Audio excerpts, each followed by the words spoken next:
রাহমাতুল্লাহ। আমার কথা শুনতে পাচ্ছেন? পিছন পর্যন্ত যাচ্ছে? আল্লাহুল আলিয়্যুল আযীম। আমরা মক্কার যে পাহাড়ের সামনে দাঁড়ায় আছি, পিছনে যে পাহাড়টা দেখা যাচ্ছে এটার নাম হচ্ছে জাবালে সাওর। রাসূলুল্লাহ সাল্লাল্লাহু আলাইহি সাল্লাম যখন কাফেরদের অত্যাচারে অতিষ্ঠ হয়ে পরিকল্পনা করলেন আবু বকর রাদিয়াল্লাহু আনহুকে নিয়ে যে মক্কা ছেড়ে নিজের জন্মভূমি ছেড়ে মদিনায় চলে যাবেন, হিজরত করবেন, তখন আবু বকর রাদিয়াল্লাহু আনহুকে শুধু গেটে একটা টোকা দিছে, গেট খুলে দিছে এবং বেরিয়ে গেছে দুজন। বাইরে হইয়া যখন যায় কাফেররা পিছন থেকে ধাওয়া করে, ছাড়ে না। রুমেরও চারদিকে আটকে ছিল। আল্লাহ তাআলা তাদের চোখে ধুলা দিয়ে দিছে, দেখতে পারে নাই, বেরিয়ে গেছেন দুই বন্ধু মিলা। আয়েশা পিছনে পিছনে কাফেরের ধাওয়া, রাসূলুল্লাহ সাল্লাল্লাহু আলাইহি ওয়াসাল্লাম এবং আবু বকর রাদিয়াল্লাহু আনহু কৌশল নিলেন যে এই পাহাড়ে উঠবেন এবং এই পাহাড়ে ওনারা লুকাইবেন। ওনারা লুকাইছেন।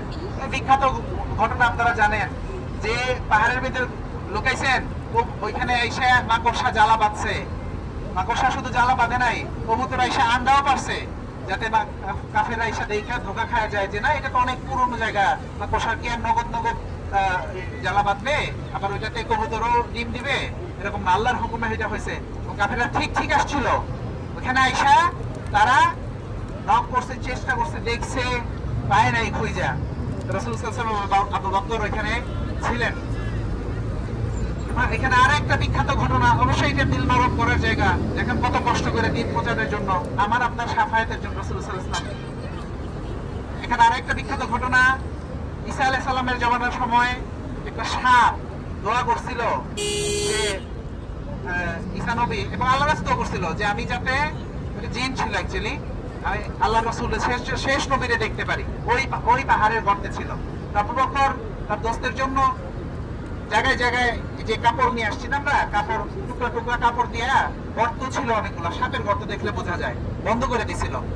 একটা গর্ত বন্ধ করতে পারেনি, কাপড় শেষ, পায়ের গোড়ালি দিয়া ওইটা আটকাইছে এইভাবে আর শুইছে। নবীজি আর দোস্ত আবু বকরের পায়ের উপর মাথা রেখে শুইছে, ঘুমিয়ে গেছে। সাপ তো পাগল হয়ে গেছে, নবীজি আসছে, একটা বাইরে হইতে পারে না। আর যেখানে ইসের পা পাইছে, আবু বকরের পা দিছে একটা ছোপ, এবং বাইরে মাফ চাইছে যে আমি এত বছর অপেক্ষা করছি। আর সাপের বিষের কারণে এক ফোঁটা চোখের পানি গড়াইয়া নবীজির গালে পড়ছে। নবীজি আজ্ঞা পাই গেছেন। হ্যাঁ, কি গেছে তারপরে ঘটনা এইটা। তো ভাই দোস্ত বুজুর্গরা, সাথীরা, মাশাআল্লাহ, আমরা এমন এক মোবারক জায়গায় আছি, এগুলা দোয়া কবুলের জায়গা।